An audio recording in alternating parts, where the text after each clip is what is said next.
গ্রামে চৈতন্য আর সুভাষ নামে ছেলে ছিল। তাদের দুজনেরই দুটো নৌকা ছিল। তারা প্রত্যেকদিন মাছ ধরতে বিলে যেত। তারা মাছ ধরে যত টাকা ইনকাম করত তাদের ফ্যামিলি চলে যেত।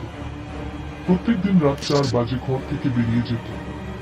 হঠাৎ একদিন চৈতন্য আর সুভাষ নামে ছেলে ছিল। তাদের দুজনেরই দুটো নৌকা ছিল।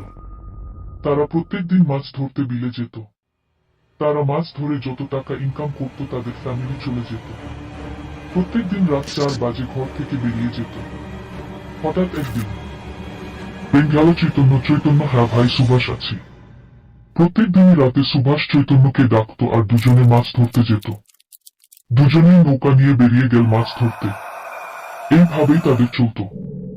হ্যাঁ ভাই চৈতন্য, কেমন মাছ পেয়েছিস ভাই? হ্যাঁ ভাই, ভালো পেয়েছি। তুই কেমন পেয়েছিস ভাই মাছ? আমিও ভালো পেয়েছি ভাই। তারা দুজনেই মাছ বিক্রি করে বাড়ি চলে গেল। শনিবারের রাতে ঠিক 3টের সময় আবার ডাক দিল। চৈতন্য, চৈতন্য। হ্যাঁ ভাই আছি। আসি বলে চৈতন্য ঘর থেকে বেরিয়ে গেল নৌকা নিয়ে। নৌকা নিয়ে যাচ্ছে কিন্তু সুভাষকে দেখতে পাচ্ছে না। চৈতন্যর মনে একটু ভয় ভয় লাগলো। চৈতন্য কিছু দূর যাবার পরে নদীর জল থই থই করছে, কাঁপছে। রাত 3:30টার সময়। চৈতন্য ভাবছে 3:30 বাজে, আমাকে কে ডেকে নিয়ে এসেছে। হঠাৎ চৈতন্য বুঝতে পারল যে আমাকে কোনো প্রেতাত্মা ডেকেছে। চৈতন্য সাহস করে নৌকার চালিয়ে যাচ্ছে। চৈতন্য দেখতে পাচ্ছে নদীর পাড়ে বিল্লি ডাকছে। বিল্লিটা হঠাৎ ঘোড়া হয়ে গেল। কিছুক্ষণ পরে ঘোড়াটা অনেক বড় দানব হয়ে গেল। বড় বড় চোখ, বড় বড় পা। হঠাৎ ভূতের আকৃতি আসে। তারপর নদীর এপারে এক পা, ওই পারে এক পা। চৈতন্য সাহস করে ভূতের পায়ের নিচ দিয়ে বের হয়ে গেল। আর একটার পরে একটা বিড়ি জ্বালিয়ে যাচ্ছে। চৈতন্য ভাবছে আমার কাছে আগুন থাকলে আমাকে ধরতে পারবে না। হঠাৎ সুভাষ চৈতন্যদের বাড়ি গেল। চৈতন্য, চৈতন্য।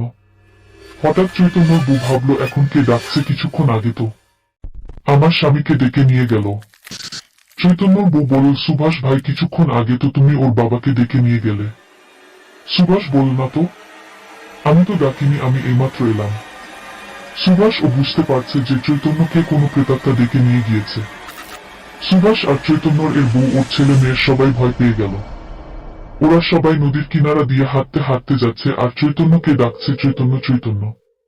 কিছুক্ষণ হাঁটার পরে চৈতন্যকে পায় আর ওদের সবার ভয়টা কেটে যায়। আর চৈতন্য সবকিছু খুলে বলল, ভাই, আমাকে একটা প্রেতাত্মা ডেকে নিয়ে এসেছে।